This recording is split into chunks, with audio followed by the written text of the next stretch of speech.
Justice قاضی فائز عیسیٰ کے بارے میں روزانہ ایک لفظ اپنی ویڈیو کے اندر کہتا ہوں کہ اس کو ڈی سیٹ ہونا چاہیے،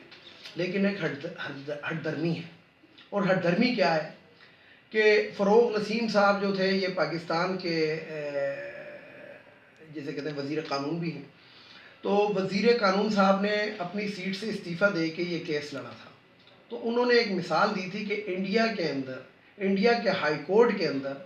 ایک جج کے اثاثے نکل آئے تھے، تو اس نے اپنے آپ کو غیر فعال کر لیا تھا، تو اور اس نے کہا تھا کہ جب تک یہ میری چیز کلیئر نہیں ہوتی میں اس سیٹ پہ دوبارہ نہیں بیٹھوں گا، تو یہ جو ہمارے جج صاحبان یہ بھڑک اٹھے تھے اور انہوں نے کہا کہ نہیں، انڈیا کی مثال ادھر مت دو۔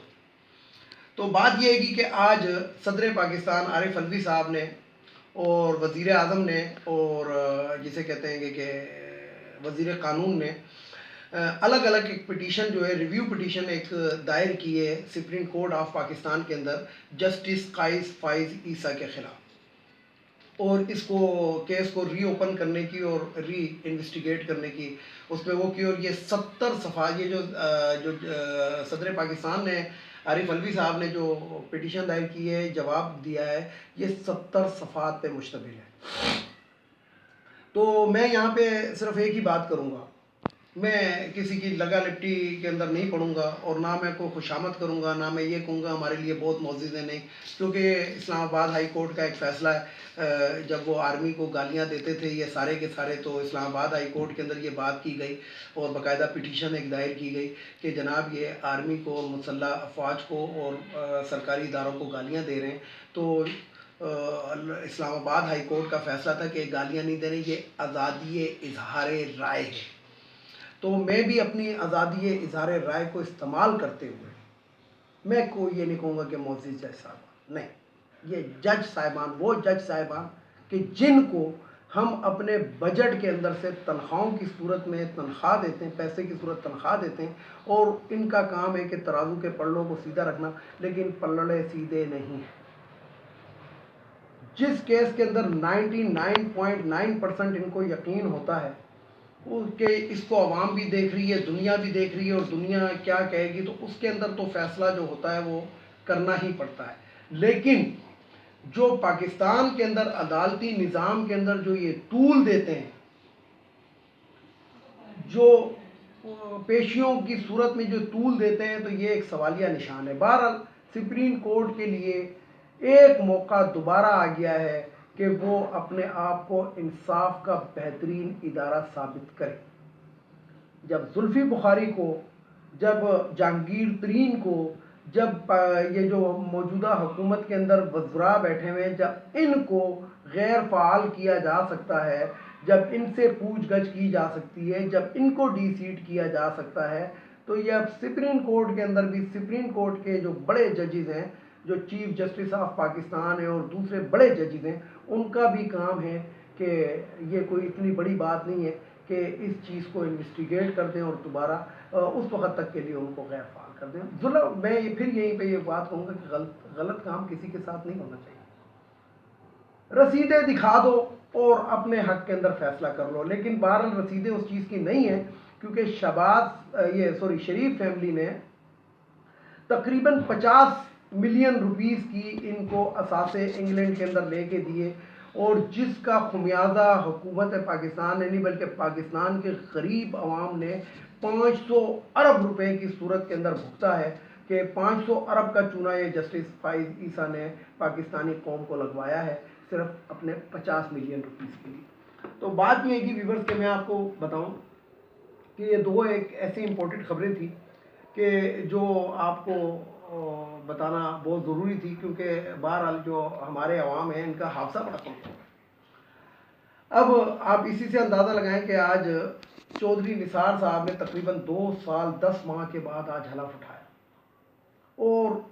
میں اکثر ایک دعویٰ کرتا ہوں، بات کرتا ہوں کہ اس شخص کی جو عالم فرعونیت کا، اور جہاں میں چودھری نثار کا ذکر کرتا ہوں وہاں میں فرعون کا ذکر ضرور کرتا ہوں، تو یہ اخبار والوں کے اور میڈیا کے سوالوں کا جواب دیے بغیر وہاں سے اپنی گاڑی میں بیٹھ کے چلا گیا۔ تو بات یہ ہے کہ 2 مہینے 10 دن جو جس حلقے سے یہ جیتا ہے ایم پی اے کی seat, minister of public province minister of province کہلاتا ہے ایم پی پروونس اسمبلی. اس حلقے کو 2 سال اور 10 مہینے تک اس نے ہر چیز سے محروم رکھا ہے. اگر ادھر کے عوام کو کوئی تکالیف تھی تو وہ کس کے پاس جائیں گے؟ یعنی کہ ایم پی اے کس لیے ہوتا ہے؟ وہ اسی لیے ہوتا ہے نا کہ وہ علاقے کے اپنے حلقے کے مسائل حل کرے. تو 2 سال اور 10 مہینے تک وہ لوگ جو تھے کیونکہ یہ تو اسمبلی تو جاتا ہی نہیں تھا، تنخواہ تو اس کے اکاؤنٹ میں آٹومیٹکلی آ جاتی ہوگی، تو یہ جاتا نہیں تھا. تو جب جاتا نہیں تھا تو وہ لوگ جو ہیں وہ 2 سال 10 مہینے دوسرے علاقوں سے پیچھے رہ گئے. اگر آپ سمجھیں، اور مزید بھی میں آپ کو ایک بات بتاؤں، یہ مزید بھی یہ جو تقریباً 2 سال اور 2 مہینے رہ گئے اسمبلیوں کے، یہ اس میں بھی اسمبلی میں نہیں جائے گا. اس لیے نہیں جائے گا کہ اگر یہ حلف نہ اٹھاتا تو میں آپ کو بتا دوں کہ اگلے الیکشن کے اندر چودھری نثار صاحب بھی قصہ قرینہ بن جائے. میری ملاقات کل ایک شخص سے ہوئی، تو ان کے کوئی پیر صاحب ہیں یا جو بھی ہیں، تو انہوں نے اچھا یہ مجھے انہوں نے 2018 سے پہلے ایک بات کہی تھی، اور کل وہ اسپیشل مجھ سے ملنے کے لیے آئے اسی بات کے لیے. تو انہوں نے الیکشن سے پہلے ایک ذکر کیا تھا کہ ہمارے پیر صاحب نے کہا کہ 2018 کے الیکشن کے اندر نون لیگ جیت نہیں سکے گی. اور دوسری بات انہوں نے یہ کی تھی کہ 2023 کے بعد نون لیگ تو نظر آ رہی ہے لیکن یہ گنجے نظر نہیں آ رہے، جو گنجے بھائی ہیں. تو میرا خیال ہے وہ کل مجھے کہہ رہے تھے کہ جناب ہمارے پیر صاحب یعنی کہ اتنے جسے کہتے ہیں کہ پہنچے ہوئے ہیں کہ دیکھیں انہوں نے یہ بات کی تھی. تو نہ چاہتے ہوئے بھی میں اس بات کا متعارف ہو گیا کہ واقعی انہوں نے یہ بات تو کی تھی. غیب کا علم تو اللہ جانتا ہے، لیکن ایک اندازے ایک قیاس جو ہے وہ ہر شخص بھی لگا سکتا ہے، اور یہ اس شخص کی ایک ذاتی وہ ہوتی ہے کہ وہ اس چیز کا ایک اندازہ لگا لیتا ہے کہ یہ کام کس طریقے سے ہو سکتا ہے. تو بہرحال بات یہ ہے گی کہ 2023 کے بعد میں بڑا اختلاف کرتا ہوں اپنے جرنلسٹ دوستوں سے، کیونکہ صابر شاکر صاحب نے ایک ٹی وی شو کے اندر کہا کہ مجھے اگلی وزیر اعظم مریم نواز دکھ رہی ہے. مریم نواز کیسے دکھ رہی ہے؟ 7 سال کی تو اس کو سزا ہوئی ہے جو ہائی کورٹ نے معطل کی ہوئی. اور میں آج آپ کو بتاؤں کہ میری ایک وکیل صاحب سے بات ہوئی تو وہ کہتے ہیں کہ جب یہ دوبارہ جیل میں ڈالی جائیں گی تو وہاں سے شروع ہوگی سزا. جو یہ کاٹ چکی ہیں وہ ہو گئی، فرض کریں کہ سال اگر جیل میں رہی ہیں تو وہ سال ہو گیا، لیکن ابھی 6 سال ریمین باقی ہیں. جتنا انہوں نے پھرنا ہے اڑ لیں 6 سال ان کے باقی ہیں، پہلی بات. اور دوسری بات یہ ہے گی کہ میں اپنے معزز جرنلسٹ دوستوں سے یہ پوچھتا ہوں کہ کیا آپ کا ضمیر اس چیز سے مطمئن ہے کہ یہ عورت اور یہ بلاول بھٹو اور یہ جو ہے یعنی کہ یہ وزیر اعظم کی سیٹ کے اوپر بیٹھے ہیں؟ اول تو ان کا چانس نظر نہیں آتا، جو میں اکثر اپنی ویڈیو کے اندر کہتا ہوں. لیکن آج میں آپ کو ایک اور بھی بات بتاؤں، عمران خان کو میں اکثر کہتا بھی رہتا ہوں کہ عمران خان کی حکومت کو کوئی خطرہ نہیں ہے، اور آج میں اس بات کو کنفرم کر رہا ہوں کہ عمران خان کی حکومت کو کوئی خطرہ نہیں ہے. یہ نہ صرف 5 سال پورے کرنے جا رہے ہیں جو ویسی وویلا لوگوں نے مچایا ہوا تھا کہ یہ گئی نہیں، یہ کوئی ایسا مسئلہ نہیں ہے، یہ وویلا مچتا رہتا ہے. لیکن عمران خان کی حکومت کو نہ کوئی خطرہ تھا اور نہ کوئی خطرہ ہے. اس کے فیصلے اسی طریقے سے جاری ہیں، اور وہ ایک کے بعد ایک سخت اسٹیپ اٹھاتا ہے. یعنی کہ جب اس کو ایک دفعہ پینلائز کرنے کی کوشش کی جاتی ہے، دھمکی دینے کی، تو وہ اس سے بھی سخت قدم اٹھا کے مزید ایک قدم آگے چلا جاتا ہے. یہاں پہ میں ایک بات کرنا چاہتا ہوں وزیر صحت پنجاب جو ہے یاسمین راشد صاحبہ، اس عورت کو میں پاکستانی عوام سے کہوں گا کہ کسی کا تعلق نون لیگ سے، پیپلز پارٹی سے، جے یو ہے، جس سے بھی ہے، لیکن اس عورت کو سلوٹ کرنے کی یہ عورت حقدار ہے کہ اس عورت کو کھڑا کر کے گارڈ آف آنر دیا جائے. کیوں دیا جائے؟ کینسر کی مریضہ ہے، بال سارے ان کے گر گئے،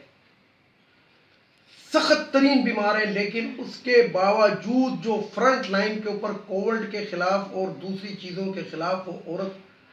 کام کر رہی ہے، یہ خراج تحسین اس کو پیش کرنا چاہیے اس قوم کو. اور ایسی عورتیں ہی بعد میں قوم کی مائیں کہلاتی ہیں. وہ عورتیں قوم کی بیٹیاں نہیں کہلاتی کہ جو کرپشن کو چھپانے کے لیے سر پہ دوپٹہ لے کے اور اس میں روڈوں پہ آتی ہیں. وہ عورتیں کرپشن کو چھپائیں. یہ عورت جو کام کر رہی ہے، یہ میں آپ کو کہتا ہوں کہ خراج تحسین کی مستحق ہے.